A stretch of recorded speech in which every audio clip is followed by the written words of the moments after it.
At dawn, the anime panda called Kitsu ventures into the bustling neighborhood, chasing a rumor about a sneeze cake.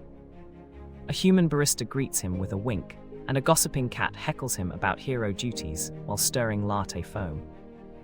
Kitsu replies with charm, noting life's tiny glitches, and asks the cat for a latte that tastes like cloud memories. A shy robot rolls by, offers a music mixtape of clanks, and Kitsu teaches it to wobble with rhythm.